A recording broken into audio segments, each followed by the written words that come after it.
Magandang umaga po mga kaibigan. Tayo po yung magkakasama na naman sa isang edisyon ng ating po namang Wednesday Roundtable at Lido. Mahalaga po ang pag-uusapan ngayon sapagkat unang-una, isa sa mga pinaka maraming manggagawa ay yung sektor ng pagmimina.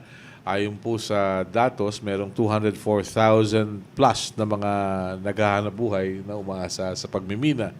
Meron din po mga concerns about the environment. How safe is it? Is it worth the risk? So we'd like to find out from our guests this morning who took time out to be with us and share their expertise.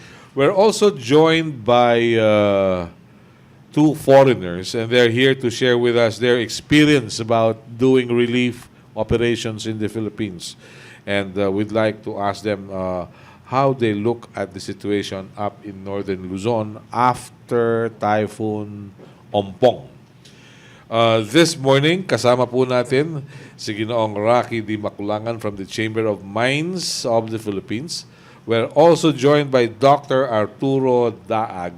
He's the Chief of the Geology, Geophysics Research and Development Division of the Philippine Institute of Volcanology and Seismology. He holds a PhD mula sa Netherlands at I'm happy he made it despite the short notice. Kasama rin po natin mga kaibigan si Ginoong Salvio Lasera at Teodoro Sandoval. Both are mining engineers from the Mines and Geo-sciences Bureau of the DENR.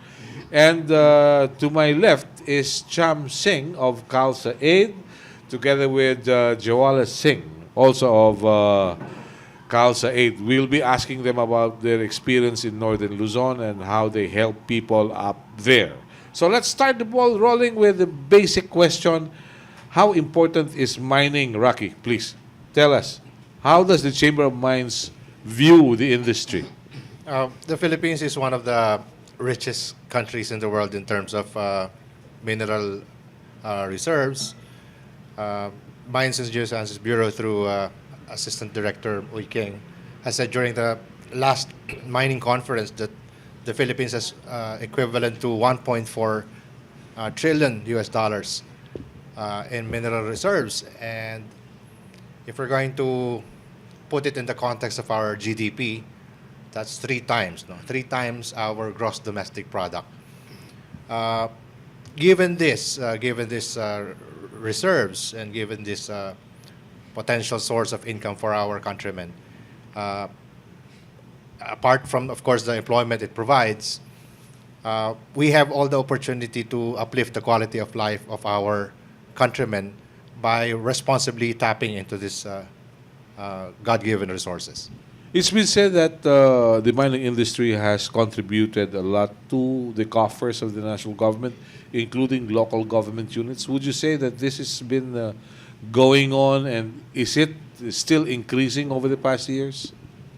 Well, that's a two-edged question. If you're going to ask me about details, the mining industry has paid taxes, royalties, and other fees, like local business taxes and everything, to the tune of 256 billion pesos since 1999. But if we're going to ask about the potential, then I should say we have a lot of catching up to do. The Philippines is so rich that about 30% of our country is highly mineralized. We have 30 million hectares land area, and 30% of that, or 9 million hectares, is highly mineralized. However, less than 1% of that are covered by mineral tenements, mining tenements. And that's about 1 million hectares.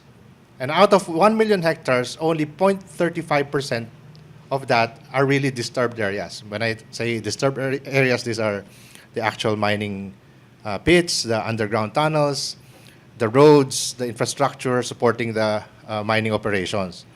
So if we're going to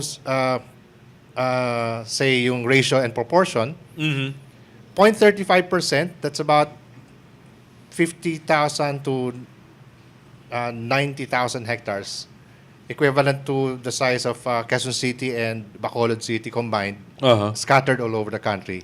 And yet, it already contributes 1% to the gross domestic product. So kung i-ratio proportion natin, kunyari vis-a-vis the agriculture industry, mas malaki ang potential ng mining. Okay. Mas malaki ang potential ng mining. Of course, I'm not saying we should not go into agriculture because mining and agriculture can coexist. Okay. I've been to an operation.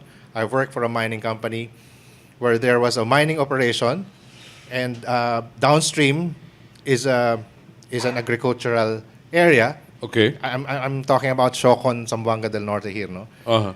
And at the height of the mining operations, Siocon, Zamboanga del Norte was the rice granary of Zamboanga del Norte. Okay. From the Philippine Institute of Volcanology and Seismology, there were a number of landslides over the past years, two of which were in Itogon and in Daag. And we know that in mining, you have non-metallic and metallic mining. How does PVOLCS look at these landslides? Were they triggered by earthquakes, floods? Tell us. Yeah. So PVOLCS is actually our mandate is about earthquake and volcanoes. So what we do is work on the earthquake-triggered landslides. So yung dalawang landslide recently, like Naga and Itogon, they are not attributed to earthquake-induced landslides. So hati kami nung MGB, they are doing the rain-induced landslide. We are doing the earthquake-triggered landslide. But then in our case, we have some project that we monitor deep-seated landslides. So meron kaming instrumentation. We have 50 sites in the Philippines that are looking into a more deeper seated landslide.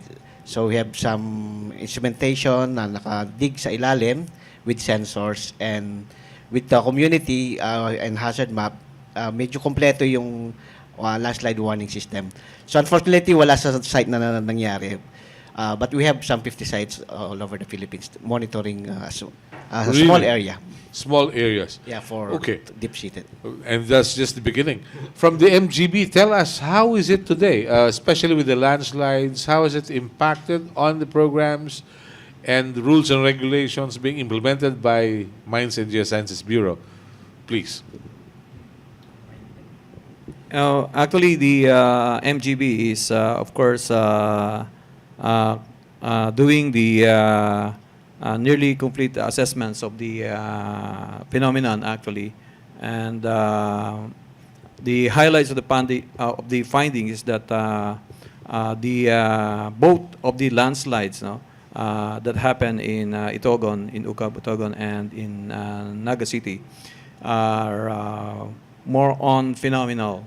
And that is a natural, because of different mechanism or source that induce the landslide. For example, in Itogon,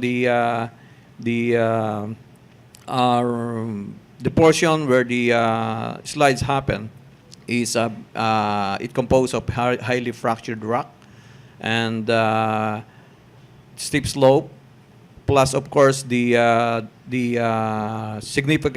very significant rainfall for the past 1 month.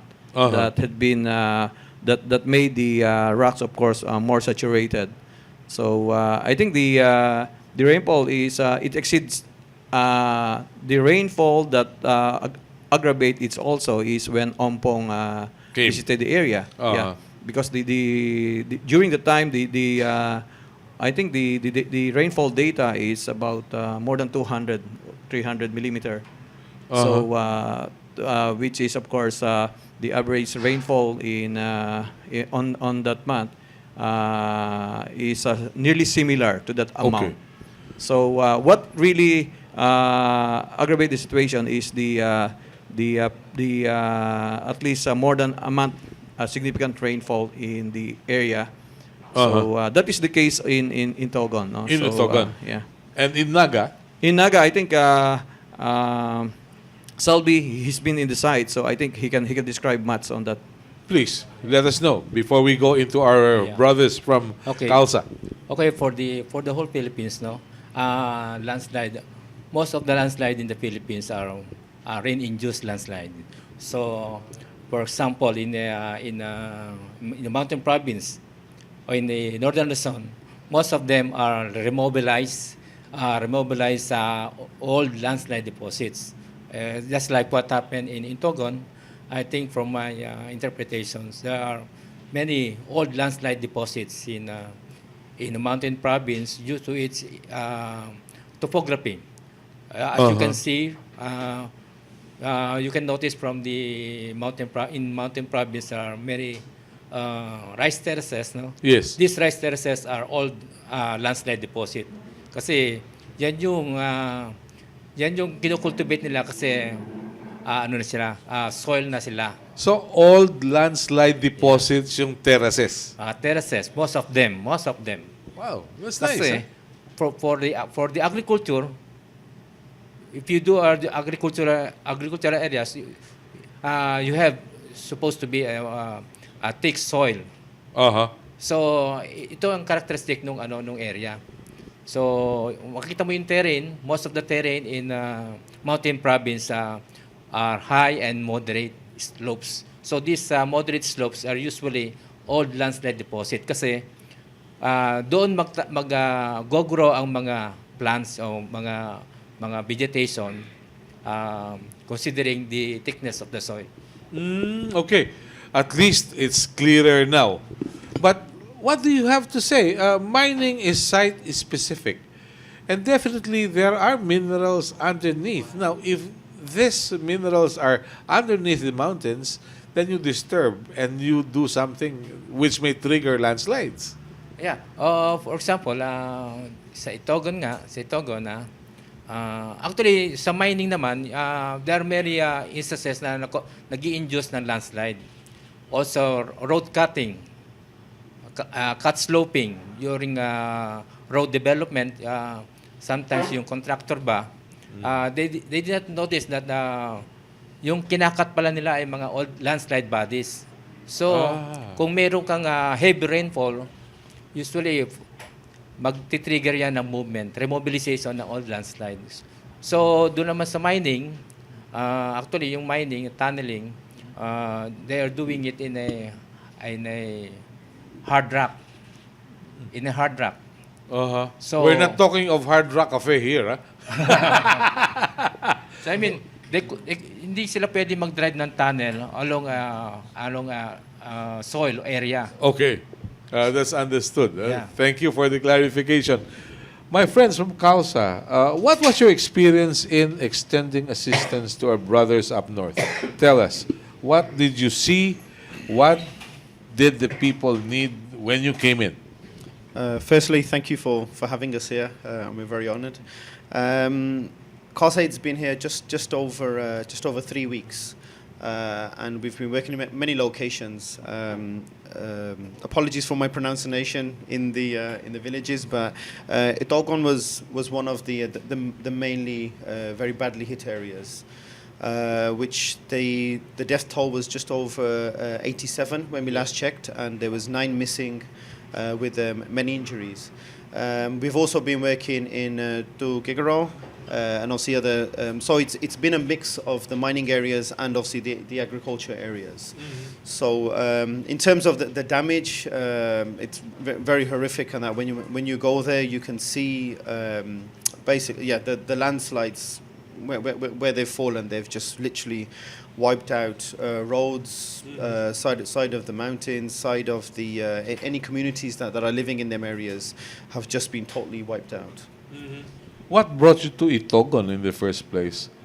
How's Khalsa's mission that brought you there? Khalsa, if I give you a little bit of the background. Please. Yes, yeah. Sorry, I talk very fast, so I will try to talk. It's all right. A little bit. Okay, cool. Khalsa was set up just under 20 years ago by one man who had a vision. Khalsa believes that we are all one.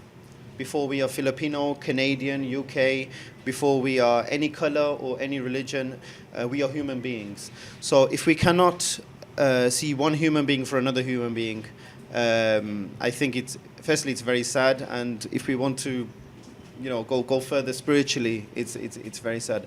So Khalsa 8 believes that everybody is one. Khalsa stands for pure, and that's a pure mind and a pure heart. So it's not judging anybody. And at the moment, we have operations and projects going in over 20 countries, from Haiti to Indonesia to Bosnia, to many, to Bangladesh, to India, even in Canada, in England. We have projects all over the world. To your question about why did we come to Dogon, it was Yes. yes. We had a team who came and done a initial assessment, and we wanted to hit we wanted to get to the areas that were most hit. And have suffered the most damages. So that's why Dogon was recognized as one of the worst hit mining areas. And towards the north, towards Ilocos and Tuguegarong, was more of the agriculture areas that were hit by the typhoon. Okay. Well, that's just the beginning of our discussions. But he mentioned about Itogon. Do you think there's a very strong possibility that Itogon would have a repeat in some other places in the Philippines, please? Actually, in the landslide map of MGB, both areas, Itogon and also in Naga, it is in very high susceptibility landslide. No? That means that this type of mass wasting will be repeated again, because of the scientific maps that have been generated by MGB. So we have the map, and both areas are, of course, very. The result based on the map, both areas are very with very high susceptibility to landslide, meaning that landslide can happen again in these areas. Okay. How many mining companies are there in the Chamber of Mines today? The Chamber of Mines, there are 48 operating mines, but 23 are members. No? I don't have the numbers here with me of the exploration companies, but as I said, 23 of the operating mines are members of Chamber of Mines, and 3 of those are in Benguet. Okay.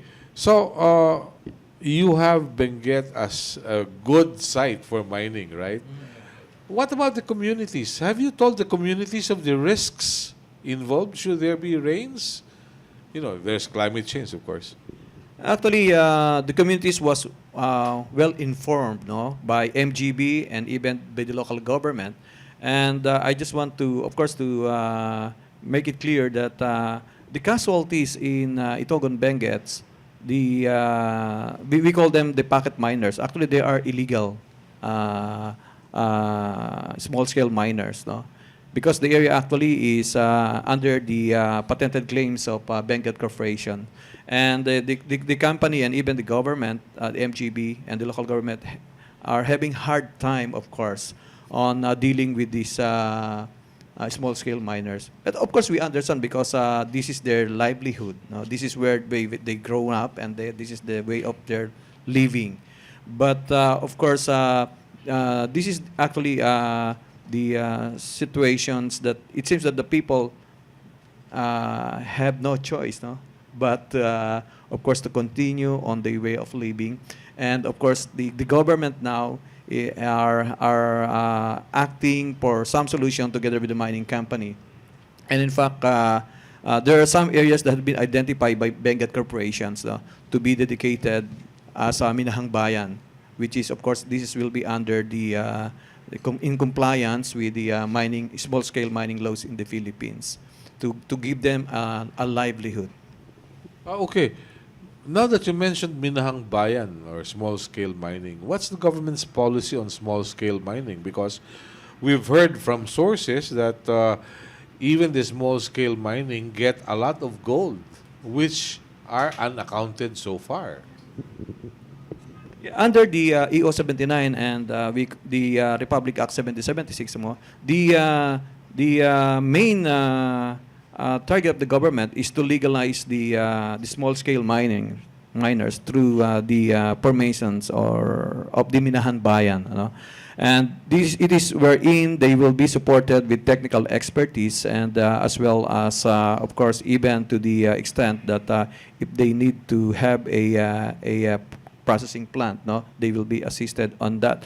So this is the actually the main aim of the government for the small-scale miner to be legalized, so that both of course will benefit from it, not only the small-scale miner but even the government sector and the local government through taxes. Okay. By the way, we're live, Facebook Live. We'd like to say thank you to Radio Veritas Asia and of course to Juvie de Guzman with us today. May feedback, medyo mahina raw yung audio, sabi ni Jonah Villaviray Jolagon. No? Pakisuyo lang, baka pwede natin may adjust, okay? So, on we go. How does the Chamber of Mines look at small-scale mining? Because accordingly, they also encroach on mining claims owned by legitimate companies who happen to be your members. Yes, perhaps I can provide a brief background on what happened in Itogon. The company actually closed that area in 1997 with the intention of returning when gold prices go up. So what they did was seal the entrance of the main entrance of the tunnel with cement. Now, how the illegal small-scale miners were able to skirt that seal is still A mystery. a mystery to us. No, but from that time on, nobody could remove them because, as the gentleman from MGB mentioned, it's a source of livelihood, and the company made repeated notices and pleadings and went into schemes of offering payment just for them to vacate, but to no avail. When the Itogon incident happened, what the chamber did was to call for the government to intensify its crackdown on illegal small-scale mining. We understand that there are about 200,000 small-scale miners in the country. Okay. And as I mentioned a while ago, there are only 48 large-scale mines. The problem is every time there is a disaster, the indictment of the industry is total, no? Yes, of course. Yeah, of course, it does not help that the industry was already suffering from a negative image from quote-unquote sins of the past. And as you know, the small-scale miners do not employ the same safety practices that large-scale mining companies are required. Apart from that, they don't pay taxes. There was a time that the Bangko Sentral ng Pilipinas, or the Central Bank of the Philippines, used to buy gold from small-scale miners, and at some point, they were buying about 40 billion pesos in worth of gold. But when the government imposed some form of tax, it dropped like a brick, to 1 billion pesos. So, Okay. So there must be something wrong there, Small-scale mining activities continue, so there's a question here: where does the gold go? Apart from that, small-scale mining, illegal small-scale mining, breeds several social ills like gun running, drug addiction, prostitution, child labor, illegal use of banned chemicals. That includes cyanide, no?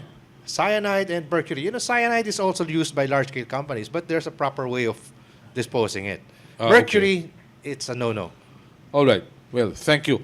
I have two questions here through our internet, Facebook Live, from architect Marge Busmente. How does one quantify proper percentage of allowable mining, and what is considered sustainable mining? Anybody would like to volunteer? Please. I'm sorry, what's the question again? How does one quantify proper percentage of allowable mining? And the second is, what is considered sustainable mining? Yung allowable and sustainable, I guess when you talk about sustainable, you have to look at different facets. No, like we talk about if the operations is environment friendly, if the operations provides socioeconomic benefits, and of course, if it also provides fair return on investments. Because without the third, you cannot do the first two. That's what we define as responsible mining, which, by the way, the principle of responsible mining is ensuring sustainability. You ensure that people within and around the mine site will have a livelihood long after mining has ceased. As to allowable, even before a mining operations start, what people do not know is that it undergoes, sometimes an exploration period for as long as 10 to 15 years. And the risk there for the investor is so high that you don't even know if the exploration site will end up as a mining development. Okay. I think from every 1,000 prospects, only around 5 become a mine. Okay. And in the investment goes as high as $100 million. For Really? yes. So The question is it really worth it? worth it if that operation answers the 3 pillars of responsible mining I mentioned. Environment friendly, provides socioeconomic benefits, and it provides fair return on investments. Okay. Now, to our friends from this group, Khalsa Aid, tell us, what's the picture of disaster victims across the world? Do they look the same? Do they need the same? Or is there any different template, if you may? You've been around the world, right? Around the world, too. Okay, well, coming to the Philippines, I was amazed and humbled by the love that we received by the families that were directly affected in Itogon. And we came as if you are our extended family. Not that we're coming out to help someone else. But the amount of love that we received, it gave me a perspective that the Filipino people are very loving, open hearts. And I'll tell you one little story. We went to Waglan, Trinidad, and they have a tent city there. So everyone is situated in tents. Everyone that has lost their lives or their properties and loved ones are in those tents. And we're walking around the back, and there was 2 girls that were making pancakes. And they looked at me and they said, "We only have enough to make 5 pancakes, but we make 6 small ones, and you sit and eat with us." And that's something that it touched me, because I was looking around and they had nowhere to sleep. They were sleeping on the concrete floors in the gym. It was cold, but their hearts are still pure to give. Really, that's something. Huh? Yeah, it is something touching. What about your experience in other countries? Is it different from what you had in the Philippines? I've actually been to the Philippines before in 2013. Been to Bosnia and many other aid missions as well. I think when a disaster happens, I think from my personal judgment, yes, everybody is the same. Nobody really wants to be in that situation, and I think we sometimes, in certain countries, we kind of paint a picture of somebody in need, but I have to admit, when you actually go to these sites, people are so proud. Yeah, they accept the aid because they need it, but if they have the choice, they would rather work 7 days a week, because it's also a question of honor as well. Obviously, every single disaster is different. I think when we was back in Bosnia before, and there were people who had lost their homes affected by floods, which was a bit more different. When we've come to Philippines this time, when you have loss of life, you have loss of children and loved ones, it affects you greatly. Back in 2013, when Typhoon Haiyan hit, I think you call it Typhoon Yolanda, yeah, sorry. And we was working towards Iloilo, sorry. And again, there's which was mainly a fishing community.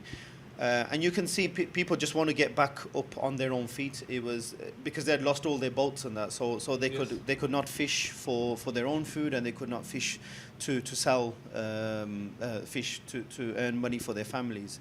So that's why Khalsa, we have a thing about. We obviously the emergency part is always there, but we think long term. So we started a project which we built over 70 boats, using local labor, local materials, with local people. So it helps the local economy. On this mission, if I can just please, just a few minutes here. We've over the last 6 days we've been over to 12 different sites, and that's handing out things like for generators to certain barangays and schools. I think we've probably handed out, I think over 2,000 families.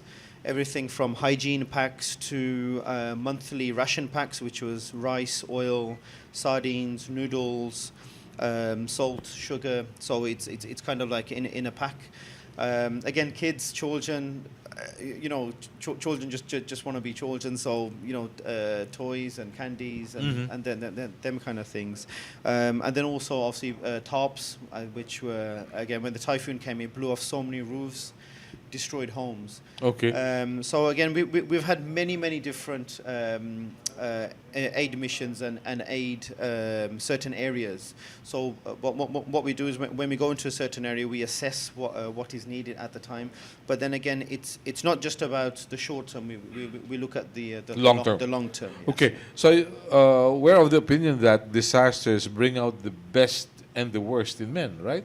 As Very Charles true. Dickens said, Very true. Yes. in The Tale of Two Cities, this is the best of times, this is the worst of times, right? Yes. Okay, thank you for the update. Let's go back to mining. I received a question here from our friends in the audience. Okay, maganda ito. May interaction na through Radio Veritas Asia. Responsible mining happens with responsible governance. Do we have one? Please. Yes, of course. We actually have the mining law, no, and in fact it is always, I think, even in the around the world, the Mining Act of 1995 is one of the best mining law that had been crafted and been implemented actually, no. So it is always the matter of implementations and of course compliance by the responsible mining company. Okay, so you're convinced, no? Yes, sir. 100%. All right. What has people got to say about the way things are being done? Part of it is information. No? Are the people informed of the possible or potential risks? Yeah, we have like I said before, we have our landslide warning system in place, but they are selected 50 sites for deep-seated. So what we do is actually this warning system is community based. So people that are might be affected for the flood, they are the one, they form a committee like a landslide warning committee. So at the same time, there's a technology involved. We have sensors.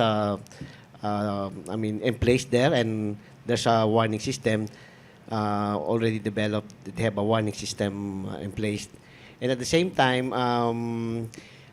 each sites, the local people, the one might be affected, they are also monitoring the movement of these of slopes. So there's okay. interaction between the warning and the local people as a member. Yeah. In your experience in Itogon, and you've talked to people, have they expressed a concern that they were not informed of the forthcoming disaster? To be honest, we were obviously more concentrating more on the actual assessment Okay. and handing out aid. I think one thing that did strike us was, and we were informed of, was that when we was in Tugigaro, probably if I say that wrong, and basically they had the one thing when we were speaking to the local authorities there, it was that they actually forced people out of their homes. I think, we all have homes, we all have families, and for somebody to leave something which is our whole life, our memories and everything, is very hard. But the local authority, they said they started 2 days before, so they announced it. Then the army and the police came in, and they were not pushing people out, but they were very, very making it very assertive that you do need to leave. And that was in that area that there was great disaster for homes, but luckily there was no loss of life. So I think individual, I know there are the barangays have captains, and then the local authorities, and then the mayor, and I think collectively in any country, I think we all need to work together. I think communication is key. And I think, again, working with people in terms of like in England, we have educational schemes. I know here, we were speaking with a few locals about the agriculture, and they have courses, and they give free education to farmers how to increase crops, how to look after the environment, and how to get the most out of their crops and that. So I think education and communication is a massive deal. Okay. Thank you. Yes, sir. In speaking of the Mines and Geoscience Bureau, we had finished already a project called the detailed landslide geohazard map of the whole Philippines. So in this project, we give landslide threat advisories to those areas which are highly prone to landslide. So all of these are documented. We gave it to the barangay chairman, and even we gave it for the whole municipality. We gave it to the mayors. So all those landslide prone areas were given notice. Just like in Itogon, since 2011, have already been informed of the threat of landslide in the area. So all of these are documented. So what you're saying is, if only the barangay captains and the mayors would do their job, there's no loss of lives. Precisely. We have already documented. We have all threat advisories to them. All they have to do is use their common sense. Yeah, of course. And also, for example, for mining areas, we could not blame the LGU, because in a gold rush area, the people, actually the miners are not, most of the miners are not affected, the activity, but the people, the residents, which happen to build their houses on a terrain which is not prone to prone to landslide. The growing of population within the community, within the within a mining area. So they just para silang mga kabuti na bigla na lang susulpot at magtatayo ng mga bahayan na until the community grows. Hindi nila alam na gusto nila magtrabaho right beside their mining area. Okay. So this is really something for local government units, because you just don't allow structures to be built without the necessary permits, right? Yeah, of course. Yeah, please. So one situation I came across, we went to a school to do just a drop for the kids, like snacks, and also check up on generators that were dropped earlier. While I was looking from behind, we had tarps that were dropped there. And the tarps were covering the hill, and the school was at the very edge Of the hill. of the hill. So I I informed the authorities there, and from where I was looking, we don't want to wait until something happens and then try to fix it after, right? Okay. But that school was right on the edge. So if there's, the whole reason we threw the tarps is so that the water doesn't go underneath into the soil to cause a landslide. Uh-huh. Okay. But I think that's something that really needs to be looked into. All right. Very good. Thank you for the observation. We'd like to entertain questions from the members of the media. Yes, please. Please identify yourself and the entity you come from. I'm from the Japanese newspaper Daily Manila Shimbun. I wonder what directly caused the landslide in the zone area. Because you said that before in Itogon, before the 1997, there was a farm, mining farm operating in that area. But after that, only illegal small miners are operating in that area. But I wonder what directly caused the landslide, because there was a legal operation there. So it's possible that the legal operation there caused the landslide. Is it possible that the illegal or the small-scale miners in the area may have caused the landslide? As I mentioned a while ago, actually the numbers of illegal small-scale miners are too many in that area, and it's like actually if you will go there, you will see the adits. It is like it's like that there is some termite, no, in the area. Okay. Because there are more than, I think, I didn't know the number, but there are plenty of adits, illegal, of course, from the illegal small-scale miner. So, of course, this may contribute to, of course, to the landslide. But as I mentioned a while ago, of course, the major reasons why there is landslide is that first and foremost, the area has been delineated by MGB ever since that this is a very high susceptible area for landslide. No? And second is that there is a very significant amount of rainfall months before the Typhoon Ompong also that of course make the rocks, no, for I think prone to landslide. And the rock itself are highly fractured, no? So that all of these factors, when you put it together, are parameters that may result to a landslide. Okay. So what you said was there were so many tunnels, no, which defied probably design, as in regular mining, no.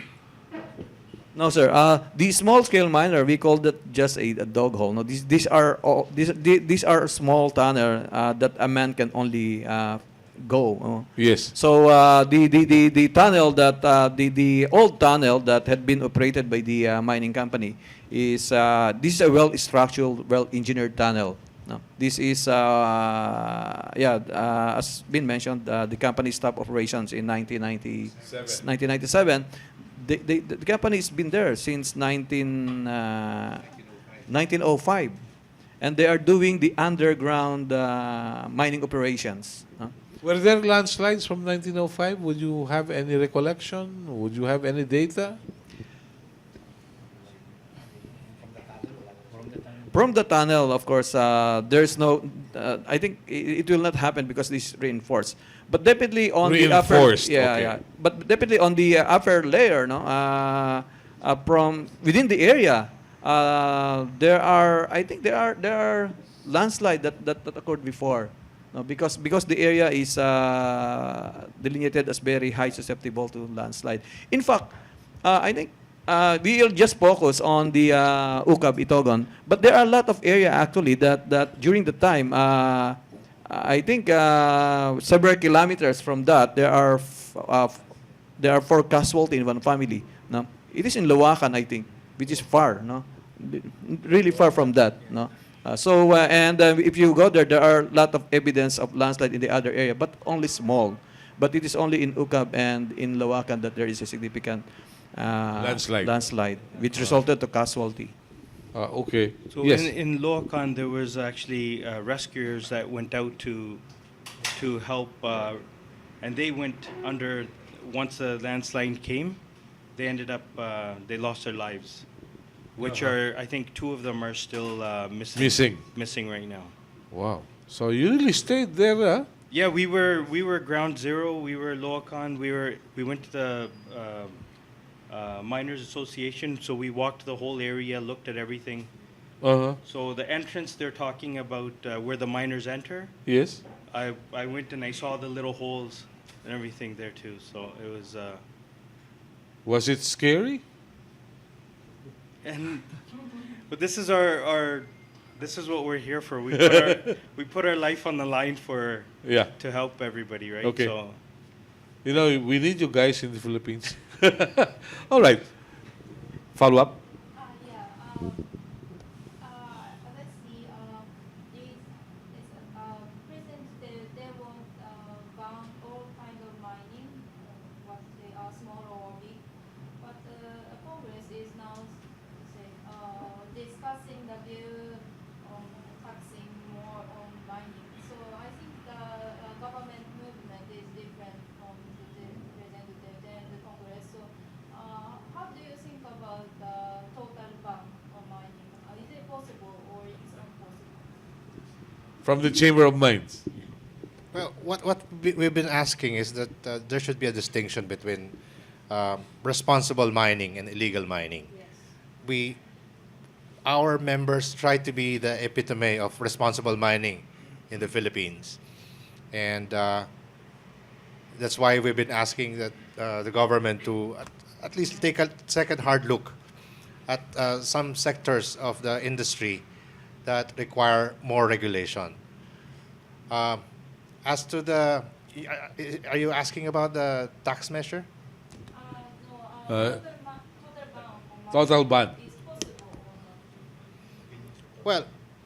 Well, Mr. Melo here mentioned a while ago that according to one of the figures of a private foundation, the industry employs around 204,000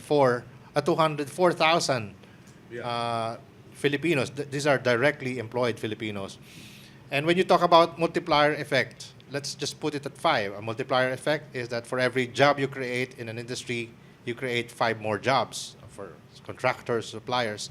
So let's just talk about 1 million Filipinos directly and indirectly employed in the mining industry. So imagine the double whammy we will experience if the inflation rate is already going high.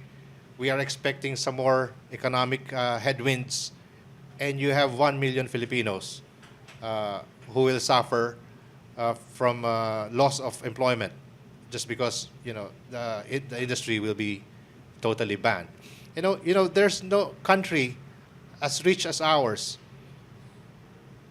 who has turned its back on the opportunity to uplift the quality of life of their countrymen without tapping the rich mineral resources.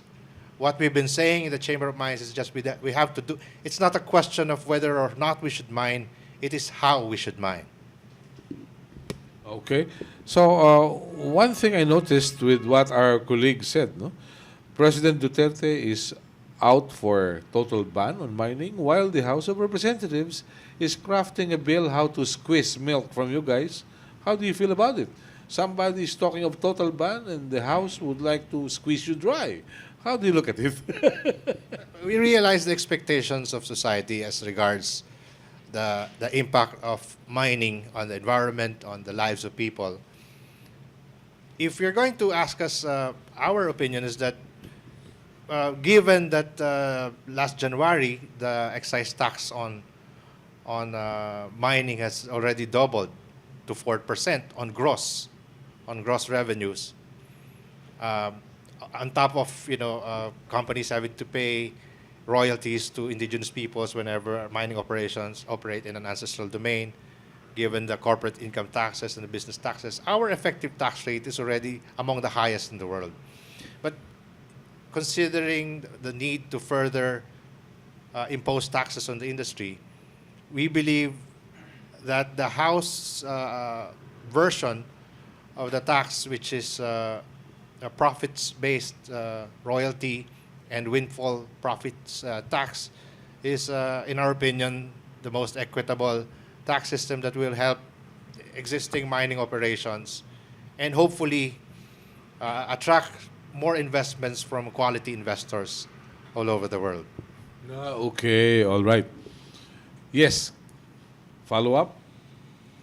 Yeah. Yeah, good morning again. Juby de Guzman from DWP. If I may ask Mr. Singh, Jawala, I thank you for recognizing the hospitality of our countrymen. Thanks so much for that. Do you believe that Filipino has no longer enough capacity to get rich like you guys? We always asking for help. We want to stop it. Can we do something to less our help asking to other countries? I think from what I've seen here, Yes, sir. I think Filipinos are rich at heart, for sure. You guys are very rich at heart.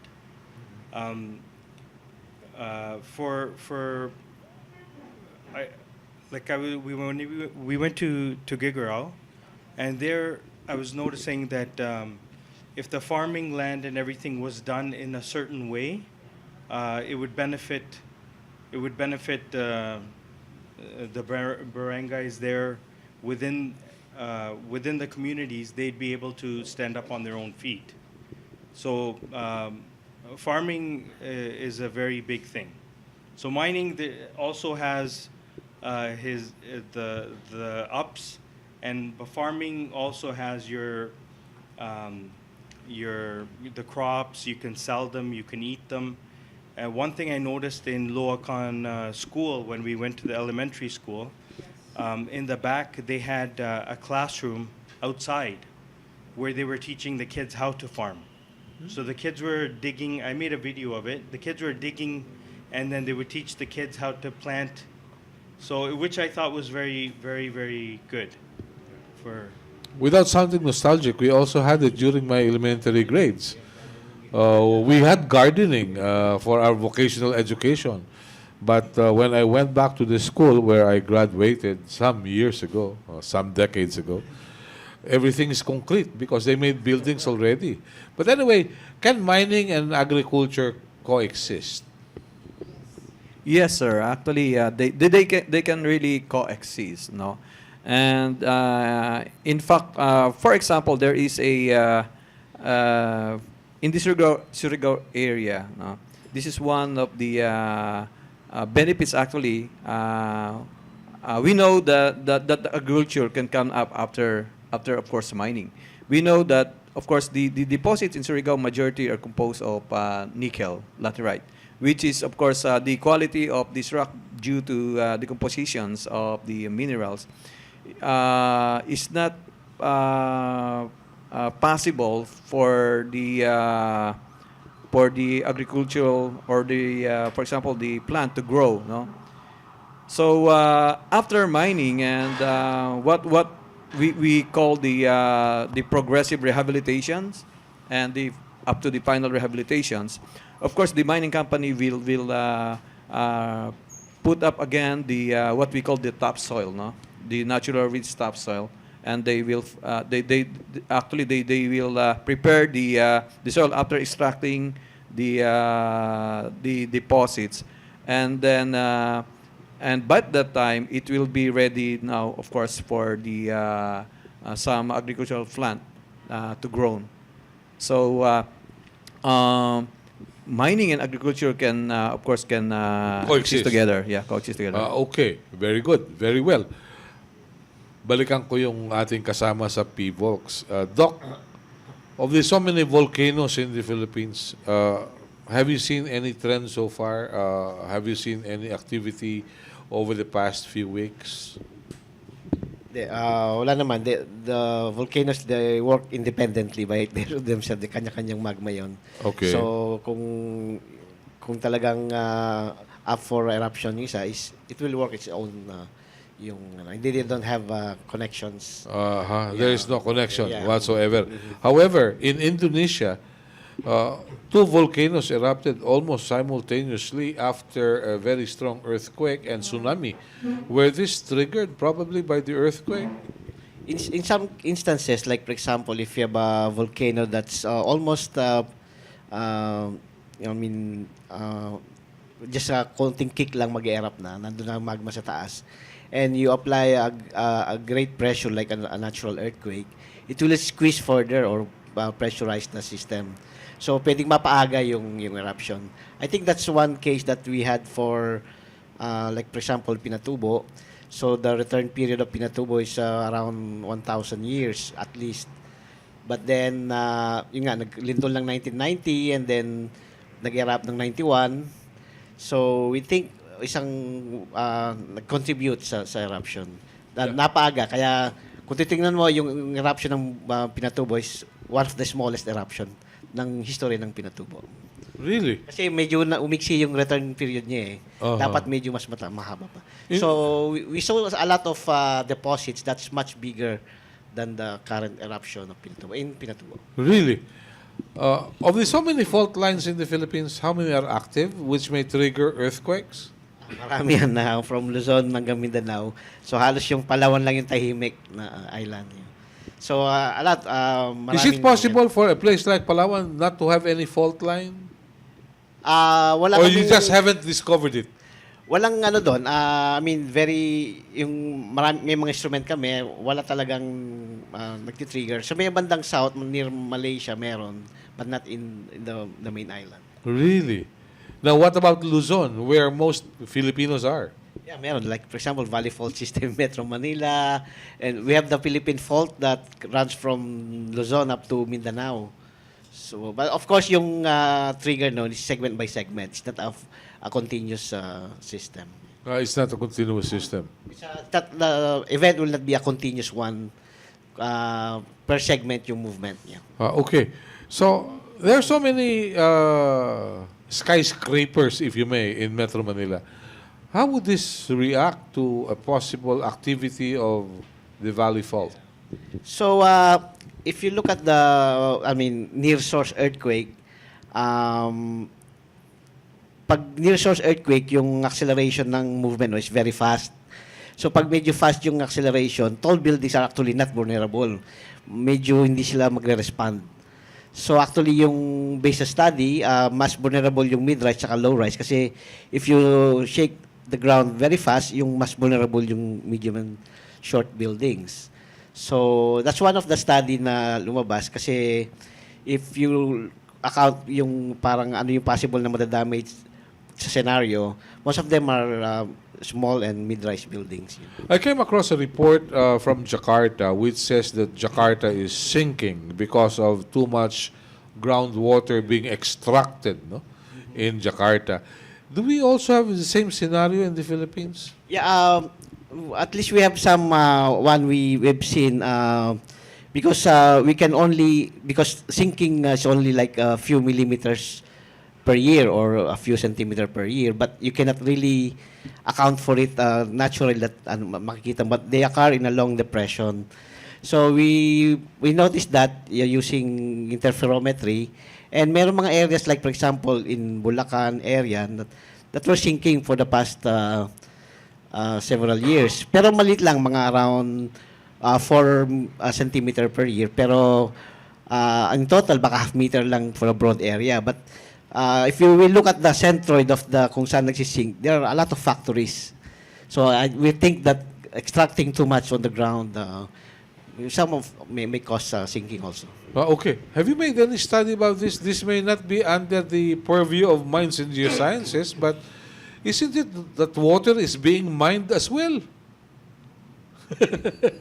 Diba? Yeah, of course. For example, in Santa Rosa, Laguna, Santa Rosa City, there are instances that too much pumping, extraction of water, groundwater. So, groundwater level, actually, Santa Rosa City is made of tuff, but the effect is the groundwater leveling, the decrease in the groundwater level. So it is an experience in Santa Rosa City that too much extraction of water decreases the groundwater level. A study on the sinking, not yet studied in Santa Rosa, but there are some instances, I think, in Manila. There are also some instances. You're not talking of Espanya, ha? Na maihilang yung ilang anghel, bahana. Because they are delta deposits. So okay. they are prone to differential settlement, especially by groundwater level decrease. Okay. Would you care to add to the discussion? Yes, sure, yes. Again, as I said, Khalsa, we are always looking for long-term solutions as well, rather than just short-term. And as Madam was asking, obviously, why Philippines is always asking for aid, I think, again, it's better if Philippines has the resources to carry out the projects themselves, rather than just having aid. One thing we did say in Teodoro was that I think if you go down maybe 15 feet, there's natural water. So it's very, but again, when we're speaking with the local farmers and the agricultural industry, they're saying that when they plant their seeds, they wait for the rain rather than to pump the water out the ground. In England and in many other countries, Canada, India, what happens is that obviously the farmer doesn't wait for the rain, because obviously otherwise it's very unpredictable, and they pump the water out the ground. In terms of obviously long-term investment, and I think in letting the agriculture industry, I know this is a minors now, but I think to help Filipino people to grow who are in the agriculture industry and that, I think if they are provided with things like tractors and things like pumping materials and that, I think that would help more, rather than again them waiting for natural rain, which affects the crops. Yeah, I was just at the briefing by UNICEF yesterday. And they mentioned that if we are to look into indicators about children in the Philippines, Vietnam has gone ahead of us after being one of the 10 poorest countries in the 70s. According to UNICEF, there's a very strong correlation between agriculture production and poverty in the countryside. And you hit the nail on the head when you said so.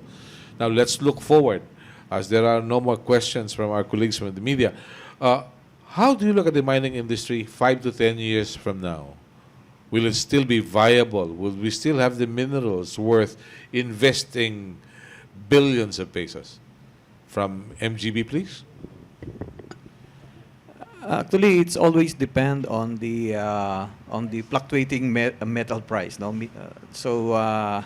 of course, this is one of the scenarios that had been considered with respect to what will happen to the mineral industry. No? So, but of course, if we will just project, for example, for the non-metallics, we know that our government has a build project, of course.